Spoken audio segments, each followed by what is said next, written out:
The text came in at 11:47 on a Thursday night, which should have been my first sign that whatever my mother had to say wasn't going to be the kind of thing you want to hear right before sleep. Zara, dinner Saturday. Julian's girlfriend's family. Dress nicely, and please, for once, don't make things complicated. I read it twice. Then I set my phone face down on the nightstand and stared at the ceiling for a while. Don't make things complicated. That was Mother's way of saying what she'd been saying to me in one form or another for most of my adult life, that I was a variable she hadn't quite figured out how to account for, a footnote in the family story that didn't quite fit the rest of the narrative. She didn't mean it cruelly, or at least I'd stopped believing she did. It was just that in our family, complicated had a specific meaning, and somehow, over the years, that meaning had become me. My name is Zara. I'm 34 years old. I live in a one-bedroom apartment in the Plateau Mont-Royal neighborhood of Montreal, which my mother has visited exactly twice and both times referred to as that little place. I work, or I did work, in the version of myself my family knew about, as a researcher. That was the word I'd always used at holidays and dinners, and the occasional Sunday phone call that ran out of things to say around the 7-minute mark. I do research. It was technically true. It was also, in the way that a postcard of the ocean is technically accurate, wildly incomplete. Julian was my younger brother. He was 29, he worked in finance in Toronto, and he had recently become engaged to a woman named Sophie, who seemed genuinely warm and completely lovely, and had the particular misfortune of having a father who my mother had been quietly terrified of since the moment Julian mentioned his name, Dr. Alistair Vance. She'd said it to me on the phone a few weeks earlier in the tone most people reserve for things like the test came back, or there's been an accident. Dr. Alistair Vance, as if the syllables themselves required careful handling. He was, apparently, something of a known figure in academic and policy circles. A former professor at McGill who had spent the better part of 2 decades as a senior policy advisor to the federal government, specializing in public health infrastructure. He had, according to my mother's research, been appointed to 2 separate national committees, consulted on the Romanov Commission follow-up, and had his name on a piece of legislation that my mother had mentioned twice, without being entirely sure what the legislation actually said. He was, in short, the kind of man whose professional accomplishments had a gravitational pull, the kind that made the people around him stand up a little straighter without always knowing why. My mother wanted everything to go smoothly. She wanted Julian to make a good impression. She wanted my father to not spend the entire dinner talking about his golf handicap. And she wanted me, above all, to sit quietly and not make things complicated. I texted back, "I'll be there." Then I put my phone away and went to sleep. The restaurant was in Westmount, the kind of place that doesn't have its prices on the website, because the prices are not the point. Dark wood paneling, white linen, a sommelier who moved through the room like he was gliding on something smoother than flooring. My mother had chosen it, which meant she'd spent the better part of a week researching it and then presented the suggestion as though it had simply occurred to her naturally. I arrived in a charcoal gray wrap dress and my good boots and my hair down, which was already more effort than I typically extended for a Saturday in November. My mother met me near the entrance with a look that was half relief and half preemptive anxiety, the particular expression she wore whenever she was pleased something was going right while simultaneously bracing for it to go wrong. "You look nice," she said, which, coming from her, was practically effusive. "Thanks," I said. She leaned in slightly. "His wife is lovely, very warm. She paused, searching for the word impressive. "Just, please, easy conversation tonight." "Nothing too complicated," I said. She didn't quite smile. "Just be pleasant." I followed her to the table. Julian was already there with Sophie, and he looked happy in the way he used to look as a kid, when something had gone right that he'd been hoping for. A little surprised, a little glowing, like good luck had arrived, and he was still waiting for the other shoe. I hugged him. I hugged Sophie, who was wearing a deep burgundy dress and had the easy warmth of someone who's genuinely comfortable in rooms like this and doesn't have to work for it. Her parents were seated across from where I'd be placed. Her mother, Catherine, was elegant and direct, the kind of woman who asks real questions and listens to the answers, and her father, Dr. Vance, was exactly what I'd expected from my mother's careful reverence, except that he was also somehow completely ordinary, in the specific way that people who have done genuinely important things sometimes are. No performance. No gravitas dialed up for the occasion. Just a tall man in a well-fitted blazer, with reading glasses folded into his breast pocket, and the kind of stillness that comes from having spent a long time thinking carefully about things. My mother introduced me across the table with the particular careful brightness she used when she wanted someone to form a specific impression quickly.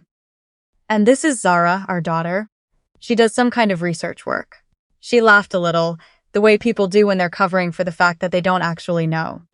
We can never quite keep track of the details. I smiled. I was used to this.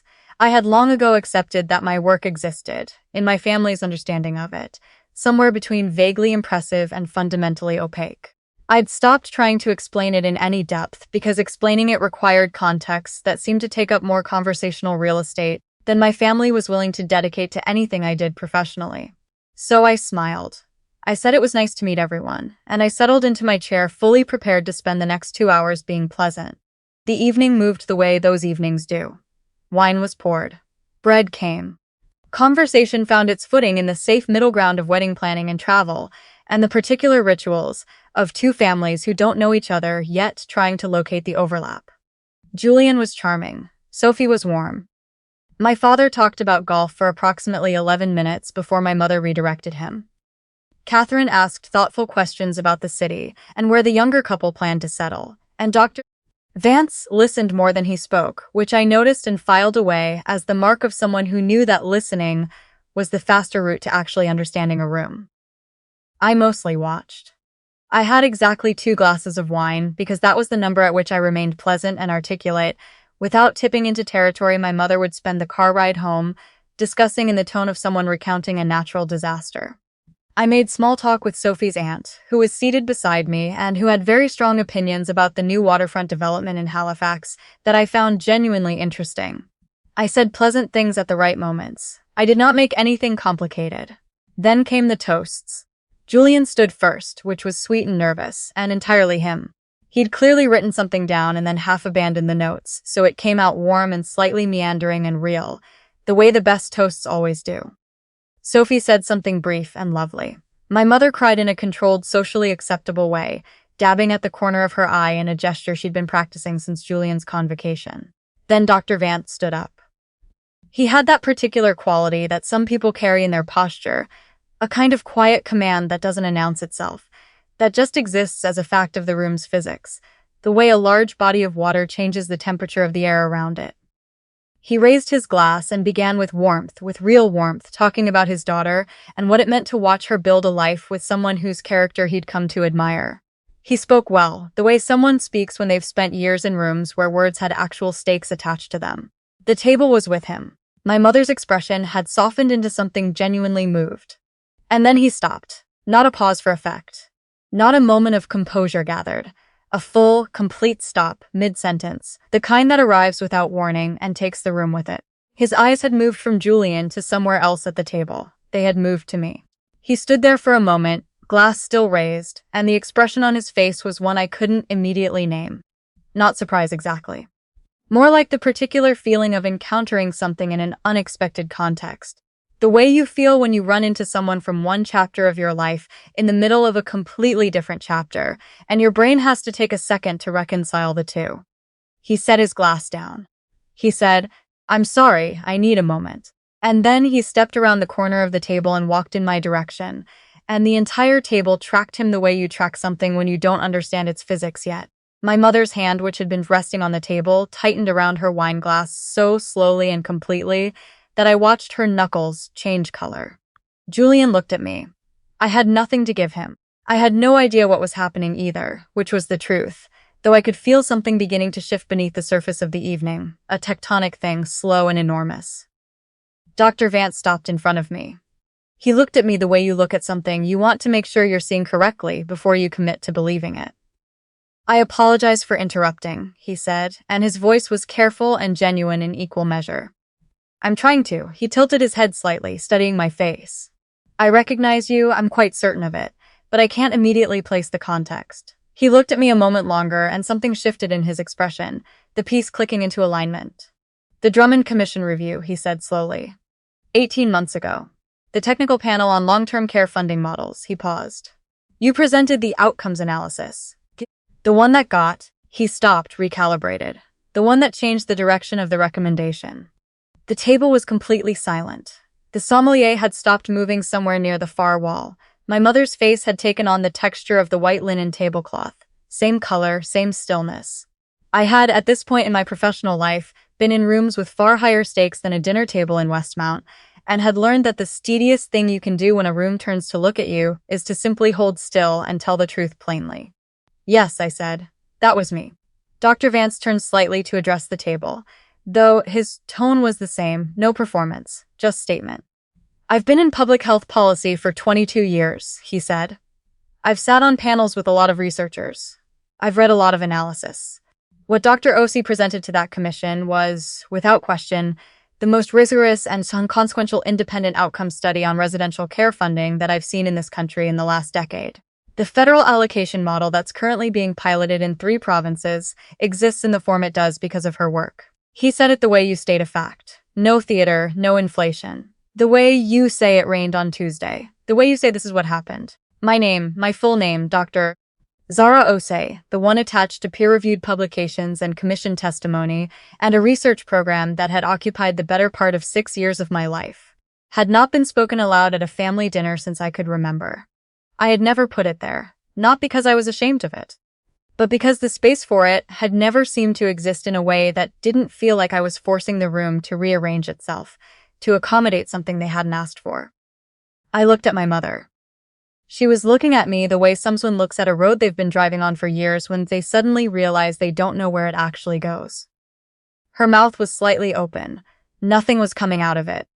You told me to be pleasant tonight, I said, and my voice came out even, which surprised me a little because something under my ribcage was doing something complicated. I was being pleasant. I wasn't trying to hide anything. There didn't seem to be a place for it. Julian had gone very quiet. He was looking at me with an expression I'd never quite seen on him before, a particular kind of recalibration, the face of someone reorganizing a long-held understanding. Sophie's hand had found her father's arm. She was watching the two of us with something that looked like dawning understanding mixed with a care I hadn't expected from someone I'd known for less than 2 hours. Dr. Vance returned to his seat. He picked up his glass again, and when he continued his toast, his voice carried the same weight as before, except now there was something else in it. I was saying something about families, he said. About what it means for 2 families to come together. I think what I want to add to that is this. The best thing a family can do is pay attention to who they actually have in the room. Not the version that's convenient. Not the version that's easy. The actual person. He looked around the table, not pointedly, not at my mother specifically, but in the way someone looks at a room when they want the thing they're saying to land in the right places. I feel quite fortunate to be finding that out tonight. He raised his glass. To Julian and Sophie. Everyone raised their glasses. My father, who had not spoken in some time, raised his with a look on his face that I'd never seen before and couldn't quite categorize. Something between proud and sheepish, and something else that would probably take him a while to process and a longer while to say out loud. My mother set her glass down after the toast and spent a moment looking at the table. The rest of the dinner moved differently after that. Not dramatically, nobody made speeches or dissolved into confrontation. Sophie asked me about the research with a genuine curiosity that I found I didn't have to manage or downsize to fit the room. Dr.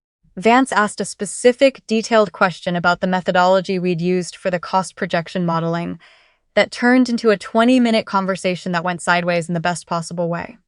Into the territory of actual ideas. The kind of conversation I usually had in seminar rooms and conference hallways, and almost never at a family dinner table. Catherine asked where I'd done my doctorate and seemed actually interested in the answer, the way researchers' families sometimes are, curious by proximity, comfortable with complexity. Julian sat across from me for the last hour of dinner watching me talk about my work, and I could see him listening, not politely but actually, absorbing something he was encountering for the first time, even though it was entirely about someone he'd known his whole life. That was the part that stayed with me the longest, actually, not my mother's silence. Not the toast. The expression on my brother's face while he was finding out who I actually was. Near the end of the evening, when coats were being retrieved and Sophie's aunt was debating whether to share a cab with Catherine, my mother found me near the hostess stand. She had composed herself. She was good at composing herself. It was almost an art form, the way she could reassemble her presentation after something knocked it loose. But the reassembly this time was less complete than usual, and I could see the places where it hadn't quite taken. She started to say something about how she'd had no idea, that I'd never explained it properly, that if she'd known she would have introduced me differently, I said. I know. She looked at me. That's the problem though, I said, not unkindly. I wasn't angry, which was something I'd been mildly surprised to discover somewhere around the second hour of dinner.